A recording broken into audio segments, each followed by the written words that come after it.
Hi, good evening, everyone. Thank you so very much for joining us here today. And on behalf of NIT University, I'd like to extend a very, very warm welcome to all the students and a few parents who've joined us in today. Today's uh, today's discussion and our session is going to be on developing an entrepreneurial mindset. And besides giving you an introduction about NIT University, we will also take this opportunity in introducing to you about how we do things differently at NIT University. Our first speaker for the day today is going to be Vikas Upadhyay. Professor Vikas is an assistant professor in electronics and communications at NIT University. He's faculty in charge of Center for Innovation, Incubation and Entrepreneurship and president of NIT University's Institute Innovation Council under MHRD. So just to give you a little brief background, the CIIE at NIT University is dedicated to promote and foster innovation and entrepreneurship. It provides a platform to aspiring entrepreneurs to establish under organized guidance.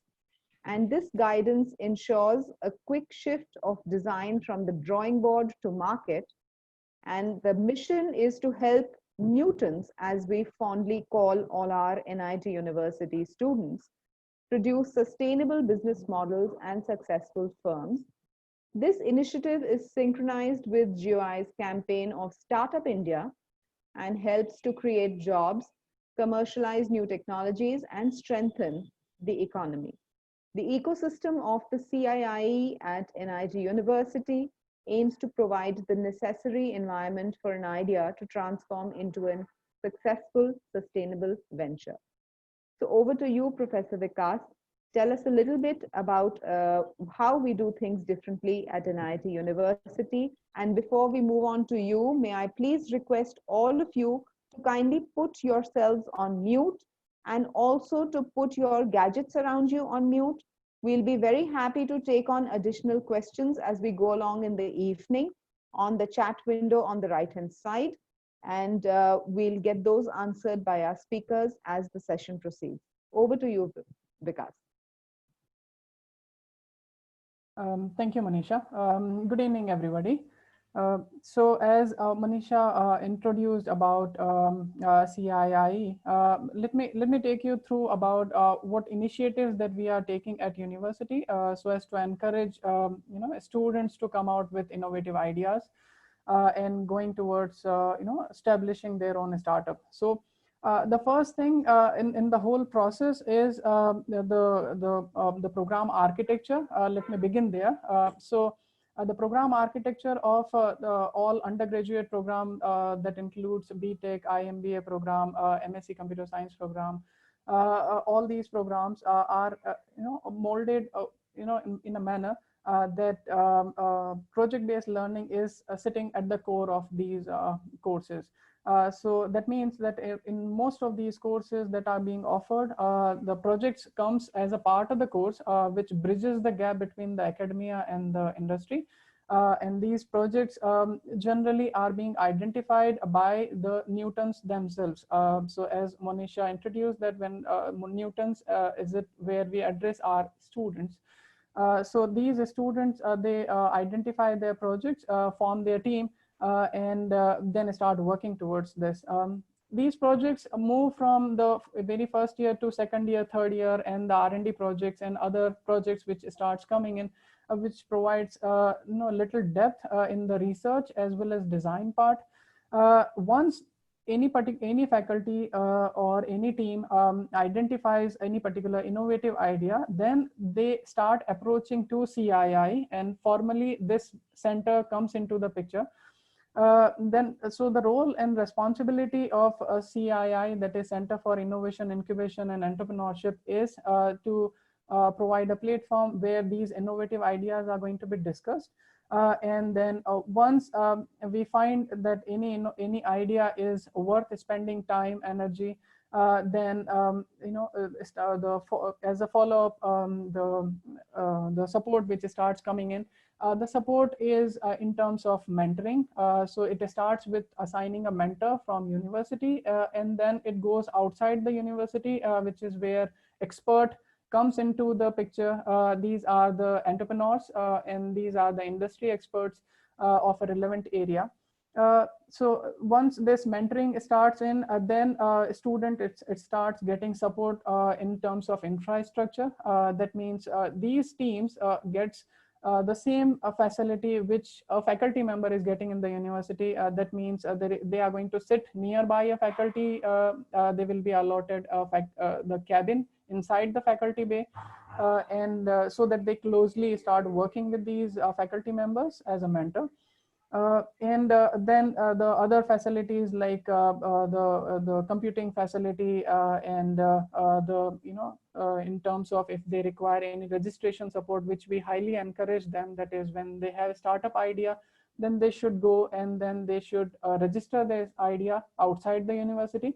So that is where again CII helps them, goes towards the legal support, that is what can be considered as the product is having any IP, intellectual property rights, can we register them under that. So all these kind of supports start coming in. Let me tell you what we do as a CII, a little bit about that. So apart from providing these supports, so how we encourage, how we set up this platform. So throughout the year, we organize various activities, which starts with the introduction session. That is every in the beginning of every academic year, maybe in the August.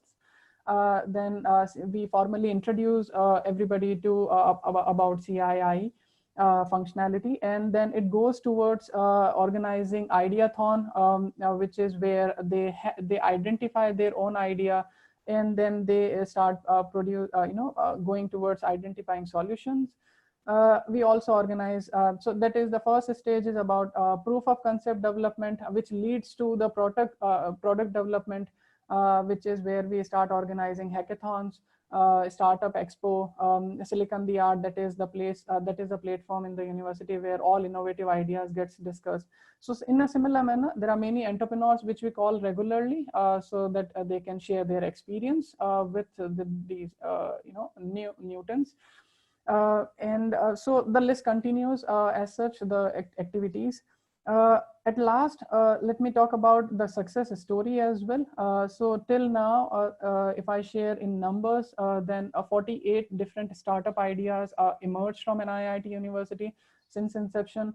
And out of which there are several startup entities which they moved outside the university, and they are now full-fledged organizations which they establish. And so we can say these are the entrepreneurs which came out of the university. Few names I would like to share. It starts with Zar Securities, which now popularly known as Astra Securities, founded by Shikhil Sharma and Anand Krishnan. So Shikhil is here with us. Maybe Shikhil will talk a little more about that, and then will share his experience. In a similar manner, we have Rao Tech Labs, and again founded by Rahul Kumar and team. So again, I will leave that to Rahul Kumar to discuss. That another is a PRXP, working in the area of database management, providing a one-place solution in for businesses. Another one is AT Lead, which is a drone manufacturing company, also working in the area of precision agriculturing, established by Atif Inayat Khan. And the list continues. So that way, there are many such success stories which came from the university, and as of now, also there are many students, many Newtons are working and then pursuing their entrepreneurial journey in the university. So I'll stop there and would like to take a few questions from your side. And before that, I'll hand it over to Monisha back. Thank you so much. Thanks, Vikas. So, Vikas, we've been already getting questions parallelly here, and we've taken a few questions in advance as well. And I'll be directing those to you and also to our two alumni. In fact, I think 3 alumni who are representing the entrepreneurs at NU today. So I'd like to introduce Rahul to everybody, who's the founder and CEO of Rav Tech Labs. And Rav Tech Labs is, I think, a company which builds quality assurance solutions for supply chains. And they use principles of spectroscopy and machine vision to decipher nutrition, taste, shelf life, grade, and adulteration parameters in agricultural commodities. Rav Tech Labs was started as a project in 2016 and incorporated in 2018 after proof of concept development and prototyping. Rahul is accompanied by Anthony, both from NIT University. And may I please request both of them to unmute themselves and tell us a little bit about their journey and experience. Thank you, Manisha, for the introduction. So I'm Rahul, and we also have Alphonse on the line, who's also the co-founder of Rav. So we, as a company, we began in NU back in 2016. It was initially our R&D project that we had to send a high altitude a balloon, hydrogen balloon into space. That was the objective that we had started off with, to measure the UV radiation and basically monitor the ozone levels. So through this we understood the principles of spectroscopy, and we were lucky to have mentors like Professor Vikas Upadhyay and Professor Sunil Khanna, and in similar fashion there were a lot of other faculties who helped us tremendously with the project, its inception, taking the idea forward and conceptualizing it into something which is like usable, then pivoting to a model which actually consumers can use, reducing cost, understanding how to file the IPR, understanding the market propositions, what are the problems which are being faced by the market. So at the end of 2016 and the beginning of 2017, we received various government grants, particularly from Department of Science and Technology, which took our project further and gave it an official title, where we were able to use those funds to build somewhat of an MVP, you can call it, a minimum viable product. And through that we were able to establish some trials and proof of concepts of the product, and take it out to market, do some field trials, and check the accuracy levels, so on and so forth. So during this time we understood about the various problems that are being faced by the entire industry in general. We started off in milk, then we moved on to fruits and vegetables. Now we are working in wheat. So we do, as you had mentioned, we do taste, nutrition, adulteration, shelf life, and external defects and grade. So all of these parameters can be done through our technology or through our services, and we use this to basically enable quality-based payouts. We do it to optimize logistics and reduce food wastage, and provide fair pricing to the farmer for whatever he's giving to the market, and there are enable customer satisfaction. So there are a lot of things that a devices can be used for, and it is also being used to replace very capital and lab intensive lab methods, like the traditional techniques that are used inside laboratories for measuring protein content, gluten content, fat content, and all of these techniques are very they are so conventional that you have to use the chemicals which are very harmful, and it's such a time consuming process. It takes 3 to 4 hours. So compared to that, our machine gives the results in about 30 seconds to 60 seconds, and that is basically the USP of our product and service in general. That's nice. Rahul, tell us a little bit about your journey at NU. When did you join NU? What's the stream that you graduated from? So I joined in 2013 as a computer science engineer, and Alphonse, like we all the 4 co-founders were from the same batch, and me and Abhinandan were in the same stream, that's computer science engineering. Alphonse is from biotechnology, and Varshni was from electronics and communication engineering. And we came, it was actually very there's a very interesting story to how we all came together, and this entire project was conceptualized. So this is again back back in 2016 when, we thought that, this technology should be brought to the consumers. But, obviously consumers won't trust technology which has not been tested by the industry yet, right? So that's where we thought that, we should initially establish a B2B model, right? So we went ahead with that. Something that was particularly helpful in NU are the labs, right? So you get really good labs, be it in biotechnology, computer science, or like, electronics. You've got the best electronics equipment available, like, anything from 24-bit ADCs to, like, the most complex oscilloscopes that you can think of. Then, for CAD design, you've got high end performance computers, which can really take advantage of the skills if you really want to, like, have a development kind of a mindset to yourself. And particularly the biotechnology labs are very, very well equipped with anywhere from, gas chromatographs to liquid chromatographs. I'm sure Alphonse can illuminate us a little bit more on that regard. Over to you, Alphonse. Sure. Alphonse, may I request you to unmute yourself, and if possible, switch on your video as well.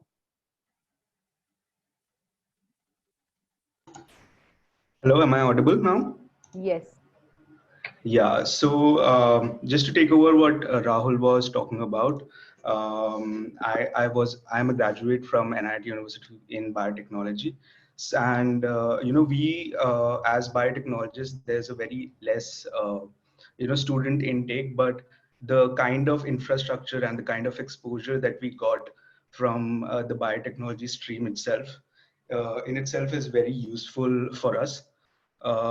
Another thing that really triggered the conceptualization of our company was the interaction among the intra batches. So the R&D projects were designed in a way that a few electronics people can team up with computer science to work on a project that complements a particular problem statement. And on the basis of that, that is a very good, I would say, a technique that ensures, the entrepreneurial spirit amongst, whatever stream you're in. So, the exposure of problem statements that are addressed in, various R&D projects actually helped us to, carry on what we're actually doing right now. So my question again to Rahul and Alphonse would be that did you guys really anticipate that this is going to be a journey while you were students at NIT University?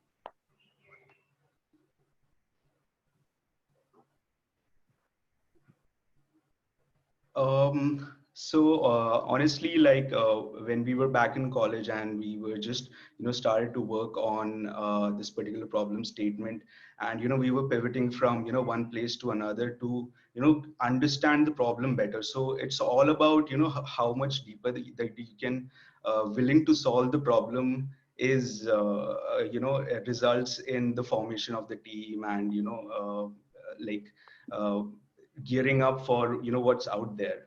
So we just had to work on stepwise, like this is the problem that we're trying to solve first, and then we pitch it to people who are in that particular area, and that in itself is a motivation because we we as engineering students get a visibility out there in a committee that is chaired by the people in the Department of Science and Technology, for example. And that visibility motivates us to go forward and get inside the problem deeper, so that we can leverage whatever we have learned as engineering students and actually apply to solve that.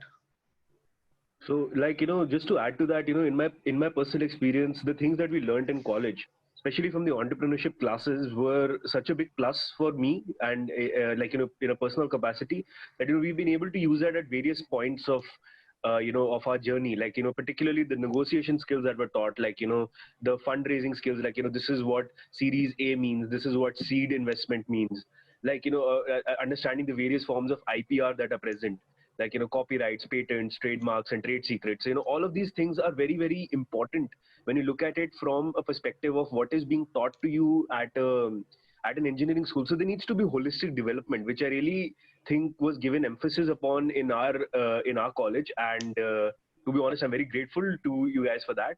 But besides that, also, like, I feel that, we got kind of a mini MBA while we were while we were at the university. So we were able to understand all the technical jargons that the business people would throw at us during investment talks, or something like, the basic understanding that you should have when you're trying to start a company, which every investor honestly looks for. So these are the kind of things that we really value. And in fact, we don't have, like, a business specialist in our team. Like, we don't have anyone from a business background, right? So and still we are able to reach out to our customers, reach out to investors, and talk to them and get them to take us seriously.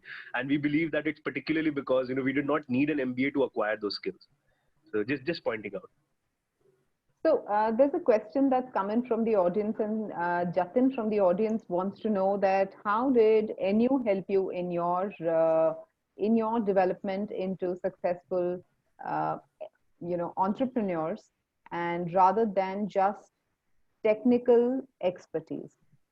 Right. So other than technical expertise, I would say it was the access of, information and the time that people gave to us. Right. So that is something that, even they say time is money, but, I think that time is definitely more valuable than money. So something I'm going to just list out briefly what NU gave us aside from technical expertise.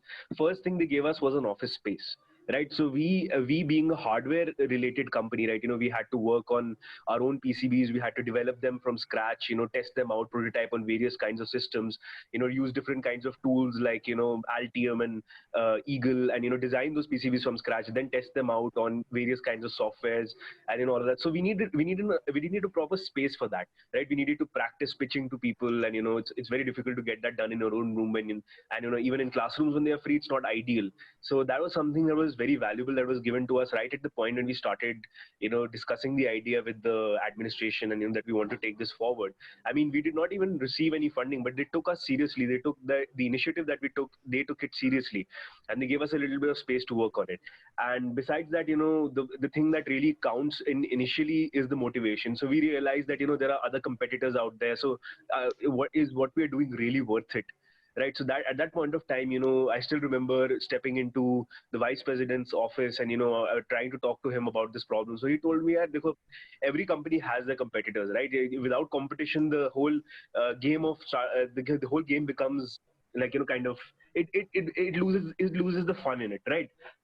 So they say that, without competition, there is no fun. So, I mean, another thing that I'm just pointing out that, really helps is the motivation factor that, you are sure that you have people to talk to if you're running into some problems, or, to discuss all of this. And besides that, there were also some rounds of like, to be honest, in my personal, in the R&D project that we were doing, we were lucky enough to have professors who even did some of their own financial investment into the project that we were doing. I mean, obviously we returned the money to them, but it was their own initiative over a period of time. We returned the money to them, but it was their own initiative that they put the money into the R&D project when we were facing a shortage of funds, which really points to their trust in our abilities, and in general the entrepreneurial mindset that they have, their hopes, they put their hopes out too. That's a lovely response. Thank you so much, Rahul. Alphonse, I'd also like to, at this point in time, introduce Shikhil to everybody in the audience. Now, Shikhil represents an organization called Astra Security, and they're in the business of making web security simple for business. And can I please request Shikhil to unmute himself and tell us a little bit about his venture? And Shikhil, you've done NU very proud, just like all the others. And tell us especially about the reward by the Prime Minister of India, and also about your journey. Sure. Thanks a lot, Monisha. Thanks a lot, Kasser, and good to see familiar faces like Rahul and Alphonse around, because I was just 1 year senior to them. Thanks a lot, everyone, for joining. And I think even before I tell what exactly Astra Security does, I would like to point out like one of the key points that while Rahul and Alphonse were talking a lot about what these guys had done, I was somehow able to link all this to the core principles of the university. And a lot of times you would see that whenever you are prospecting a university, you would see that a lot of big stuff is written on the website saying that we do this, these are our big principles we follow, these are XYZ things we do. But somehow when you actually join in, you realize that, those principles are not being followed exactly. But somehow NU has been that one place where those 4 principles that are written on the website are not been followed, rather enforced in a good way while you're a student. So while Rahul and Alphonse were telling their story, I could relate so much how the stories were related to our own story, as well as in turn related to the core principles of NU. And if we take even one step above that, I mean, if you guys might want to find out, like, since you guys are prospecting about university, where you're looking at various universities, so one thing that you would want to see is that who started an NU at the first place, because it was started by 2 like very, very famous entrepreneurs themselves, who've literally taught an entire country how to code, right? So it's an entire generation who learned how to code from NIITs, centers back in the 90s, 2000, and right till now. And that was one of the core factors why my dad, like, I had gotten admission in a couple of good universities, decent universities, but my dad wanted that, okay, if these 2 people who've been entrepreneurs themselves, and that to in a technology space, are coming up with a university, it has to be something amazing. And I'm glad that it turned out that way. So taking a step back on what we do and what I've been up to. So with my colleague Anand, my co-founder, I started Astra Security back in the university, and over the piece of time, we evolved our offerings. And what we started with, like, one mission that we are on is to make web security super simple for businesses, because these days you might be listening a lot of news about, okay, this app got hacked, this website got hacked, so many credit cards information got stolen. So we are the people who make sure that that doesn't happen. So in terms of impact that we have is that around every month we stop around 6 to 7 million attacks on e-commerce store websites around the globe. We prevent and detect around 2 to 3 million malware or viruses around the globe on various websites every month, and find 40 to 50,000 vulnerabilities on various web systems every month. So that's the kind of impact we have. In total, every week, I think we stop around, if not more, at least $30,000 to $40,000 worth of credit card and financial fraud for various customers. So, and along that way, while we were on this ambitious mission, and still are, to take it to the next level, doing 100x of what we are doing, we got lucky, and we got rewarded by Prime Minister of India, Mr. Narendra Modi, in 2017. That was a global conference on cyber security, which was first time happening in India, first time happening outside Europe. So we were awarded with the best startup award there. And in the same year itself, we also got rewarded by the president of France, Mr. François Hollande, back then, under the French Tech Ticket program by French government, where they said that, okay, what you guys are doing seems good. Why don't you guys come to Europe and expand your business in Europe? So we got that opportunity. We were in Europe till quite recently, and have some considerable business in Europe still, and ability to keep on expanding our business in Europe. And recently got an award by NASSCOM, which was about top 50 emerging startups in India. This is in 2019 November, by NASSCOM's 50 emerging NASSCOM 50 award, which is a 50 emerging startups of India. And it all started with one big award, which we got in China when we were in university, still studying. We went to China to represent our startup in award function by Chinese university in Wuxi, which is close to Shanghai. and the entire event was about student entrepreneurship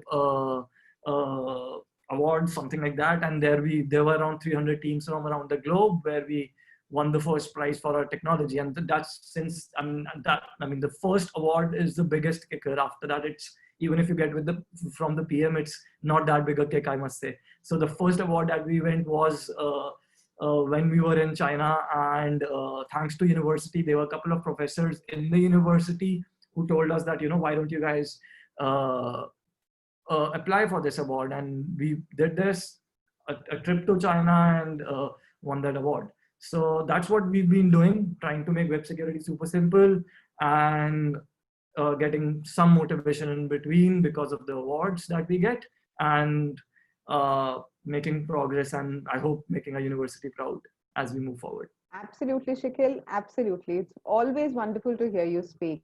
Now, just one quick question.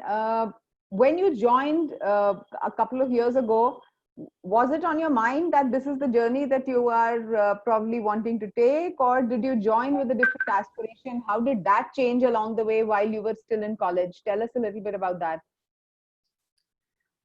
Sure. So truth be told, I mean, one of the things that really matters in the college is that I think this is one of the things that parents would really be careful about, and is that what kind of what kind of students are coming from. Each parent has this question that what are the background of people who are joining the college, what are their aspirations, what have been like the people who actually graduated, like what's the alumni network like. Because when I went to the university, somehow I felt that, wow, there are so many intelligent people around here, and like not really intelligent in maths and science, but in general creative people who were willing to do various different things. I mean, they were studying engineering, and they were like one of my friends, Ujjwal, who's now joined us, who was working from Amazon, and now he's joined Astra recently after his 2-year gig at Amazon. He used to do plays every weekend in Delhi and take classes there.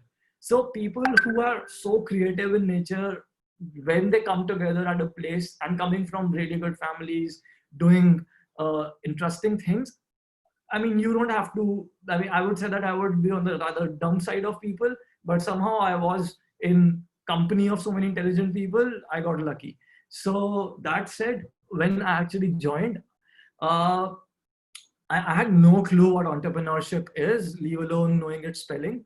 But back then, one thing I definitely was very interested in was security and hacking.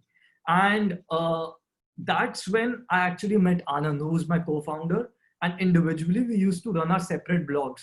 So we both were very interested in security and very interested in knowing how to make money online.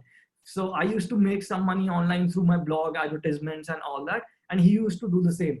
So we used to be like last people who used to attend dinners at mess. Like we used to like attend mess like 10 minutes before it was supposed to, like the cutoff time. And somehow we ended up eating dinners together and realized that we had so much in common and yet complementary things. And then we somehow decided to team up together, and rest is history. So that's why I was saying that what kind of people are coming at the university really matters, because no one goes in a university knowing what they would do.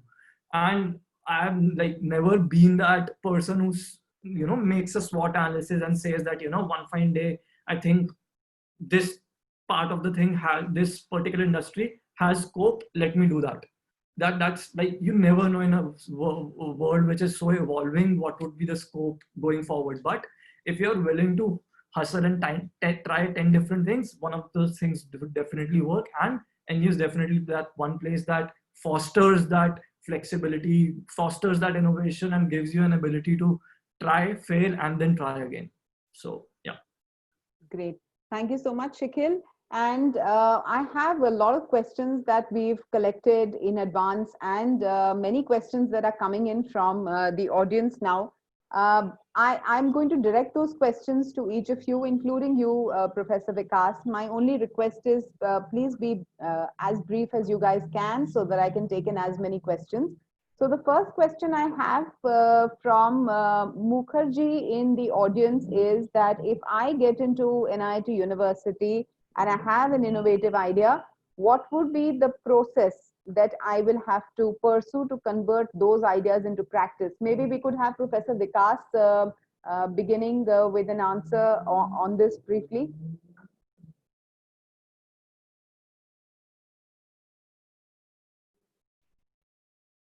Do we have to unmute Vikas? Can I please request Kavil to unmute Vikas, please?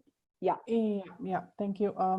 So in response to the question, see, the first step would be if you have any innovative idea, then the first step would be you need to form a team, because it would be better that you work along with your partners rather than working individually. So that would be the first thing that you may like to do.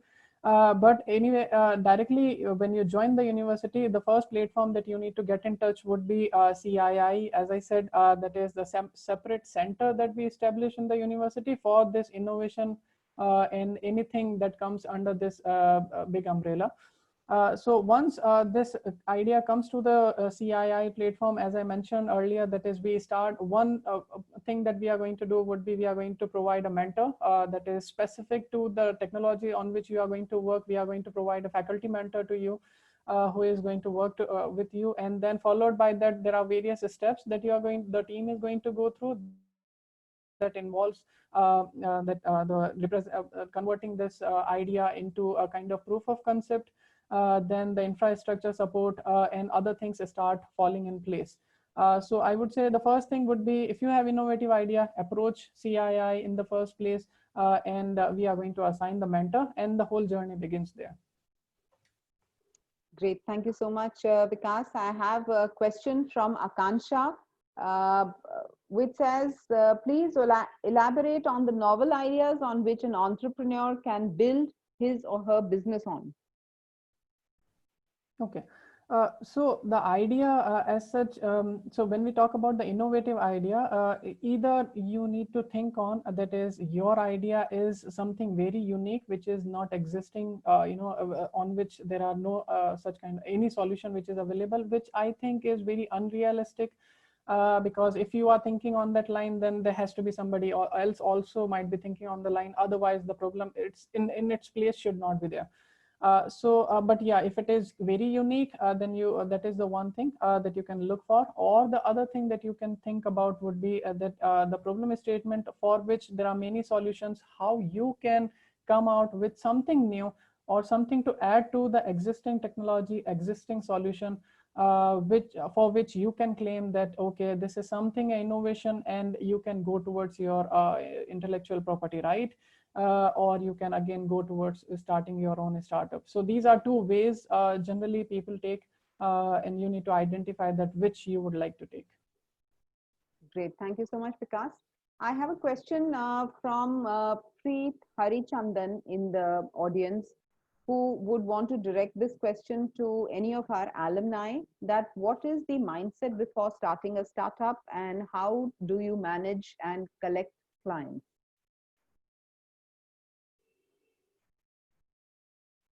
I think definitely Rahul and Alphonse can chip in. I would say, I mean, Richard Branson says it, it's mostly screw it, let's do it. You just don't think too much, you just do it. And in our case, like I was mentioning, that it's really important for you guys to know that who actually is behind this university, since there are two entrepreneurs. We got a lot of face time. Like we can say that one person who was really an amazing mentor and still is for us is Mr. Vijay Tharani. So I remember two college kids who are in second, third year, me and my co-founder, going to Mr. Tharani and asking that, saying that, we are doing something in security and we need some connections. This is what we do. And the next thing we know is that within the next 1 hour, in my email, there is a connection to Mr. Bansal from Snapdeal. It was, I think, one of the Bansals who's the co-founder of Snapdeal. He was in my connection list in my inbox, and second person was like the W store. If you guys you would have seen the fashion store with the symbol W. It's called W store. So the next thing I know, I'm connected to the founder of the W store. And I mean, these were two meetings that, of course, never converted into clients because we were so young and dumb while in these meetings. But the important thing is that uh, someone was willing to open up their network, which they had created since decades for you. I mean, it's a very big thing.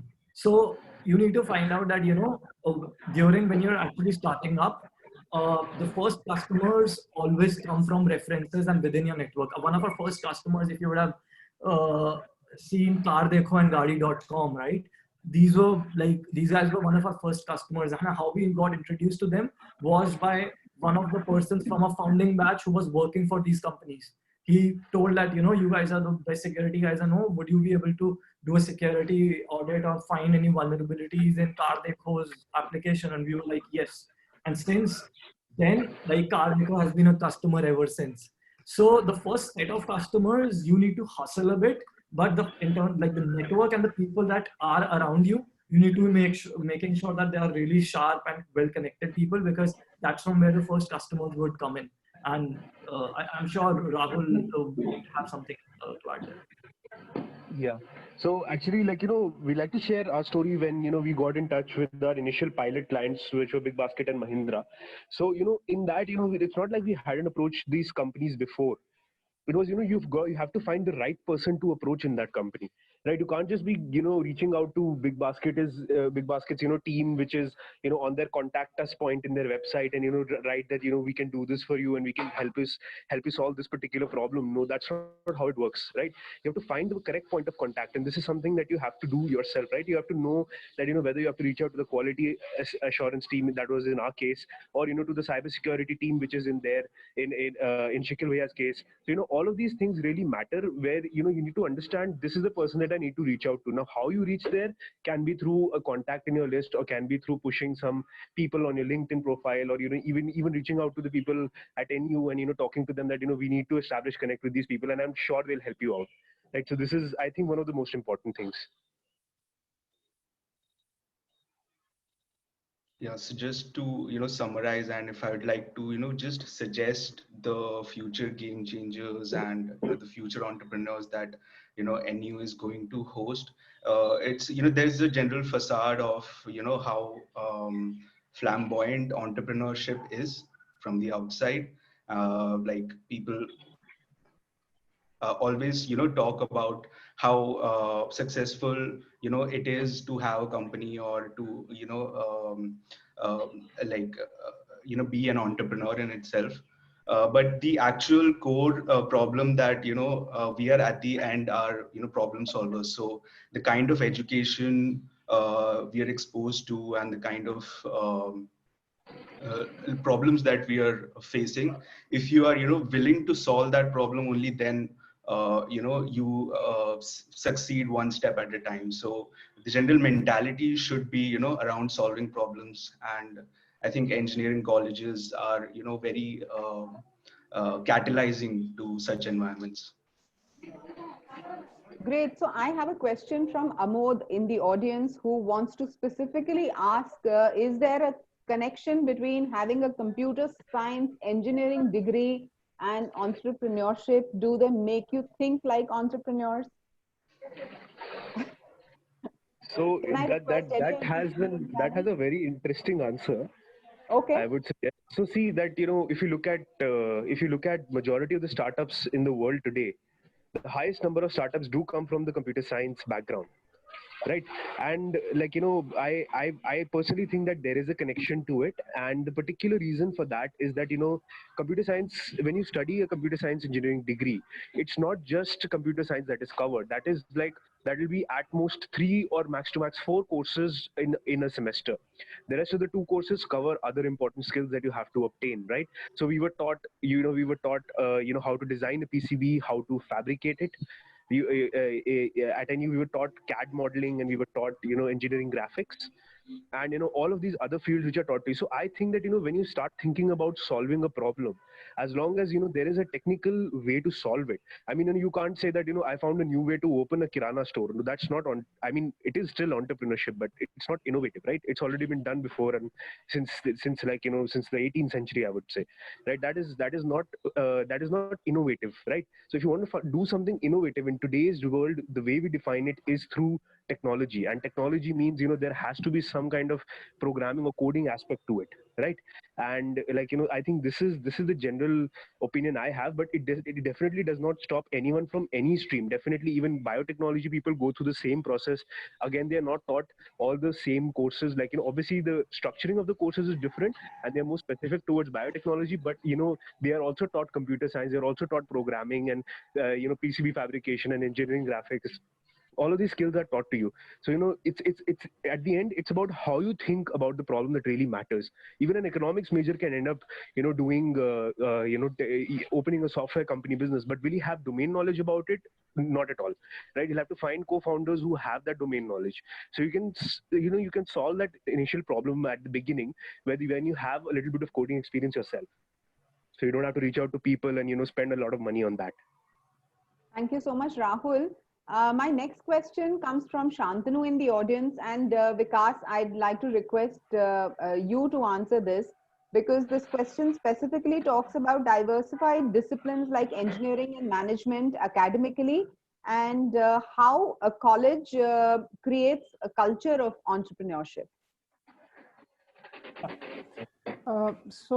Essentially, the first thing that comes in, as I also highlighted, and Shikhil and Anand also, Shikhil and Rahul also highlighted there, and that is the university essentially talks about various projects to be offered to students, and that is sitting at the core of all these programs. That includes BTech, IMBA, or MSc as well. And so when these projects start coming in, then there has to be a team on with which the students are going to work, and we encourage in the university that the team comes from a seamless background. That means it is having students coming from computer science and biotechnology, or maybe electronics and communication engineering, all comes together, and then they think that is what is the way forward, how to solve this problem. So that is one, that is project-based learning. At the same time, university also offers many courses which are not in engineering, a specific engineering domain, and that would be, these are the courses coming from HSSM, that is humanities and social sciences background, management background particularly also, which is where students are exposed to the courses related to entrepreneurship, related to finance, related to economics, and these knowledge of these courses are really very essential to me, and I hope Shikhil and Rahul may also want to add to that. That once you move out and then you start working on your technology, you need to have some knowledge about how to deal with the finances and how to do the marketing. So that is where university is providing another opportunity for students, and that is minor courses. That is when you are going through your major course, say maybe BTech in computer science, or maybe BTech in electronics and communication, at the same time from second year onwards, you may like to opt for minor courses. That means one course start coming in from these minor. What are these minor courses? Say, let me give you an example. These generally comes from management area. So say you can opt for a minor course in finance, minor course in say entrepreneurship, and minor course in say business analytics. And so these courses really help. So when you are going through your programming at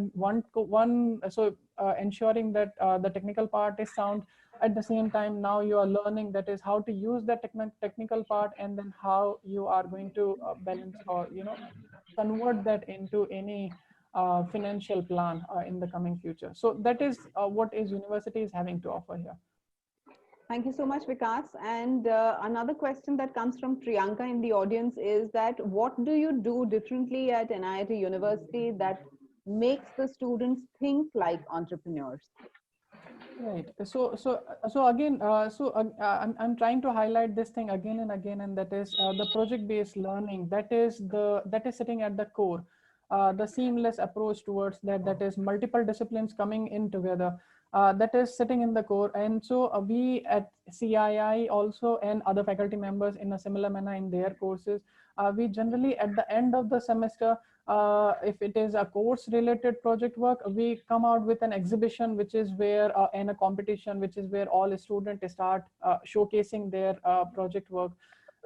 They also at CII, we also organize like Ideathon, Hackathon, Startup Expo, a business conclave, and such kind of competitions, and a platform where the students comes out and then showcase their talent.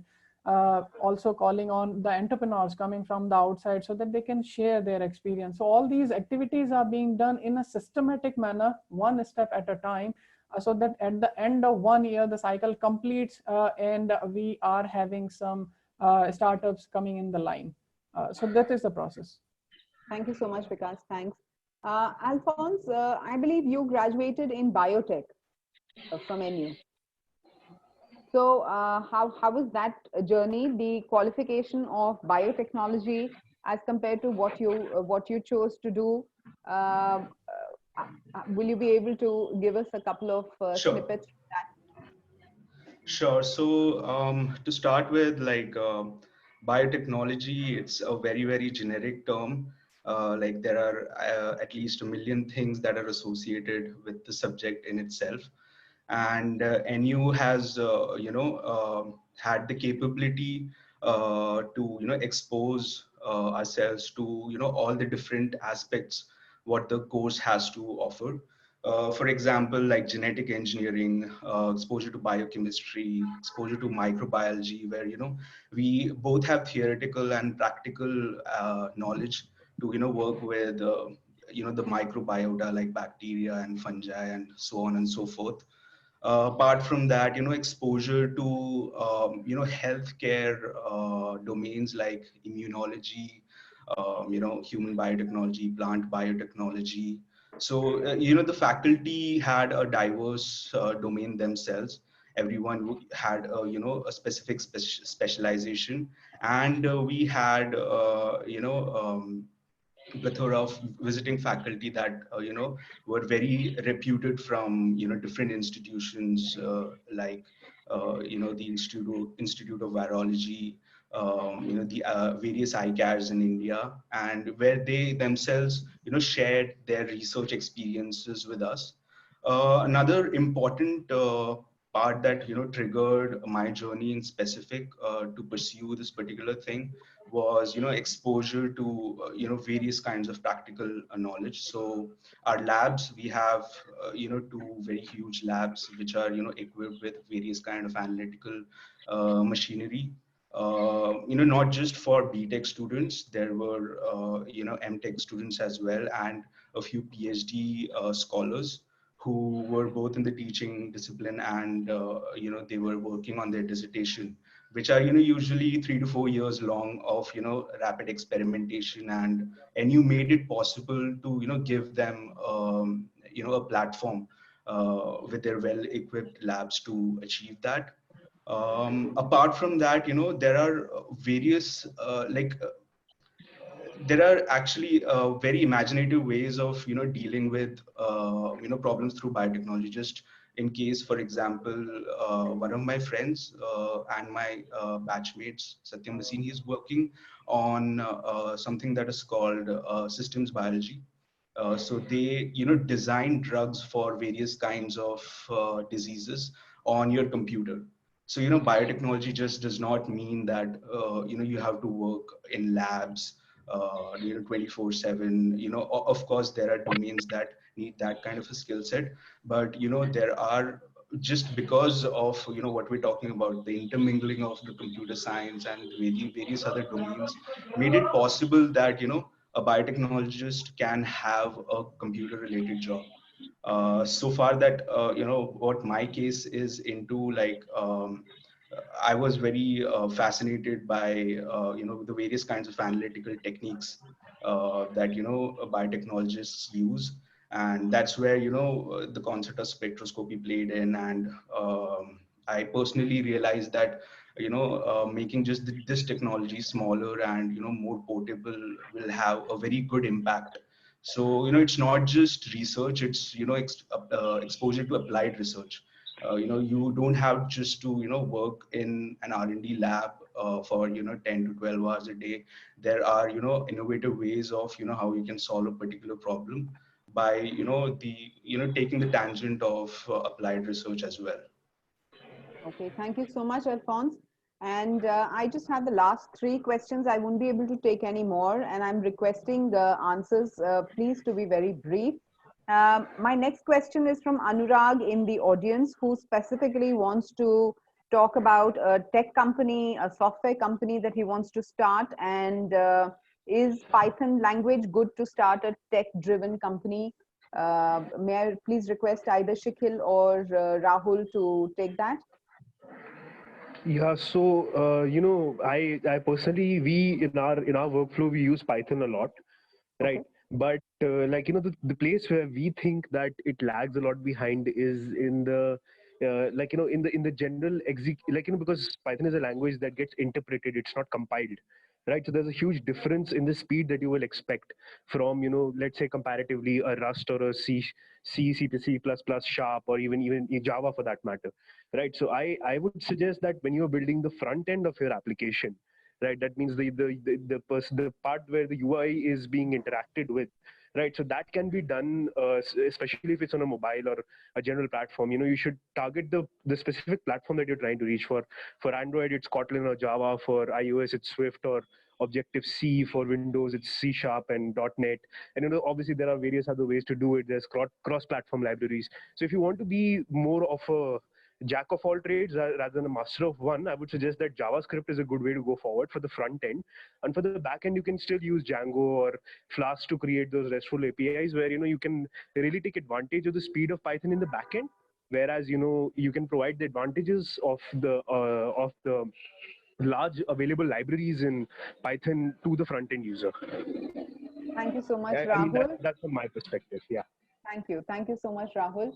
I have Akansha and Divyansh from the audience who are looking at some novel ideas to work around an AI-based startup.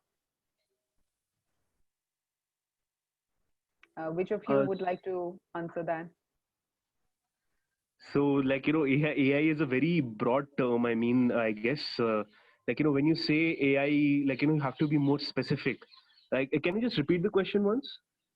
So the question comes to you specifically on novel ideas on which we can build the business, and they're looking to start an AI-based startup. Right. So, So obviously I think you it have is to very find, highly yeah. generic. Yeah, it's highly generic. So, in essence, if I was just to explain it in a sentence or two, it's like, you have to find a problem that the person is actually facing, or a company is facing, or it's going to face in the coming years due to some reason that you have foreseen. Right. So you have foreseen that this problem is going to happen, or it's already happening. And then, you let them know about the problem by building a solution which provides those predictive insights. Right. So that's how you start. Now, obviously, to do this, you can use all the various tools which are already available. You can start there and start to build your own. But, obviously you have to focus on one particular problem. You can't just say AI, it's too generic. Okay. Thank you. Shikhil, I have a question for you from Puneet in the audience, who wants to know for students who are interested in entrepreneurship, who want to join NU, any tips that you would have for them to start their own venture while they are studying? I would say, first of all, one of the misconceptions that I'd like to clear there is that cybersecurity, AI,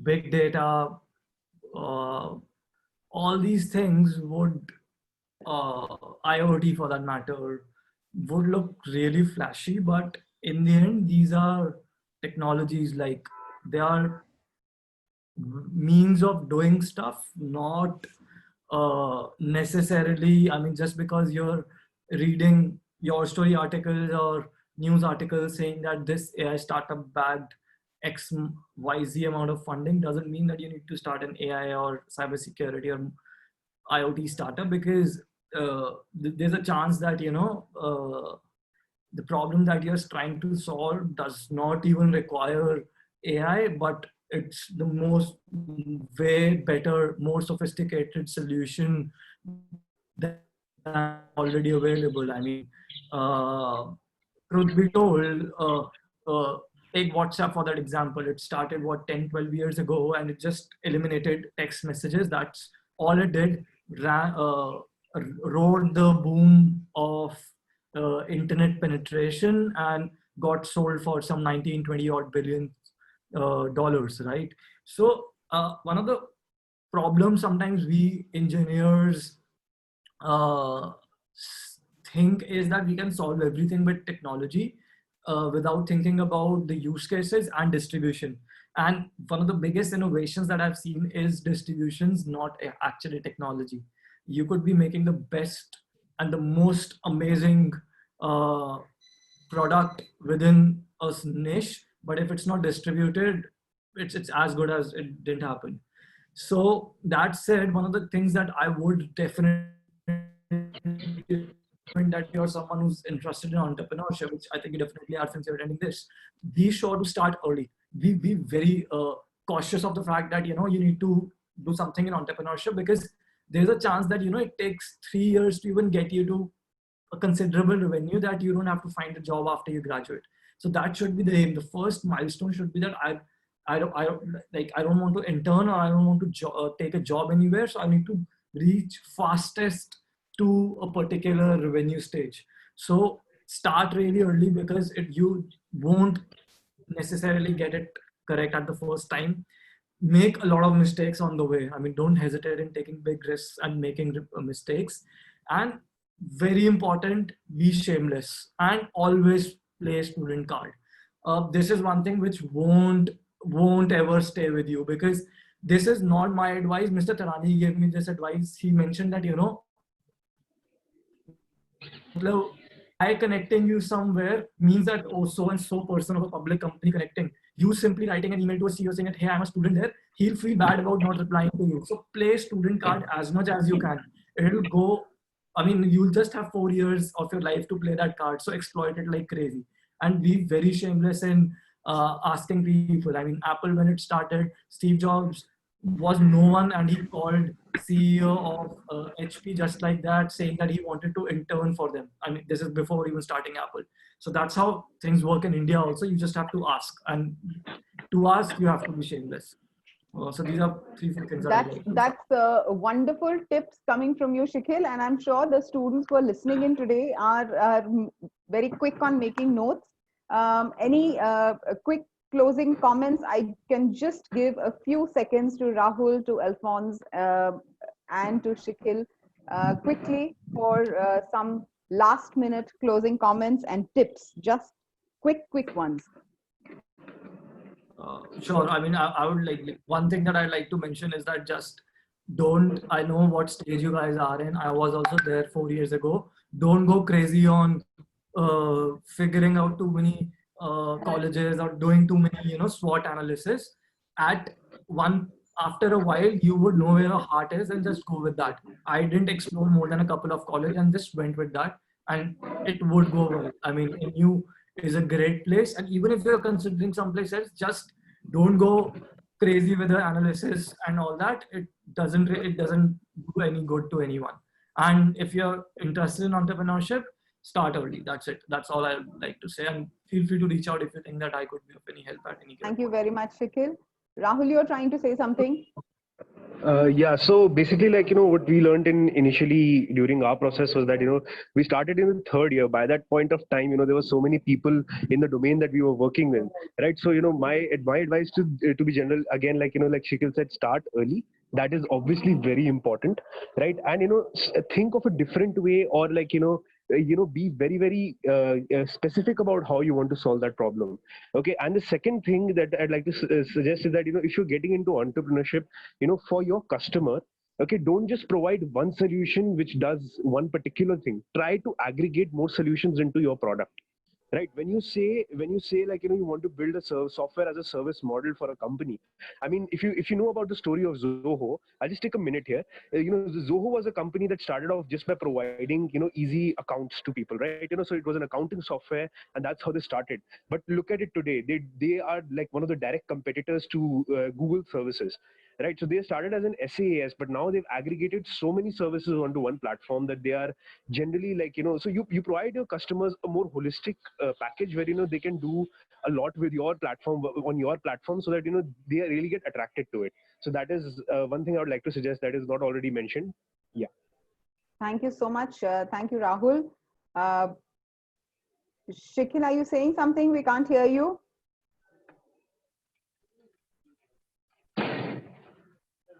So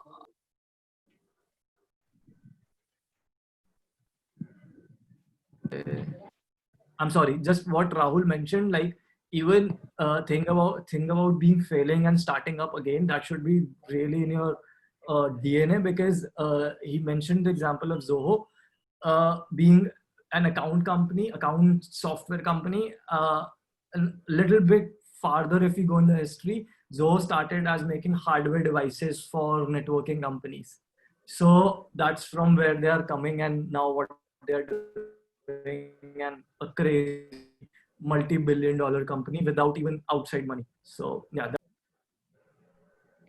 Great. So I'm so sorry, but that's all the questions that we can take in today. We've had a full house, and I hope we've been able to answer questions for everybody in the audience.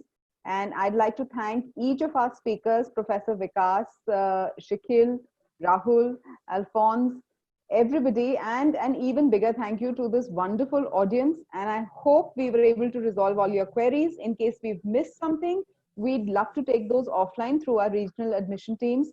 And on behalf of the team here, I really look forward to welcoming all of you at NU, and I really hope you're as excited as us to begin this journey. All the best and good night, everybody. Thank you, everybody.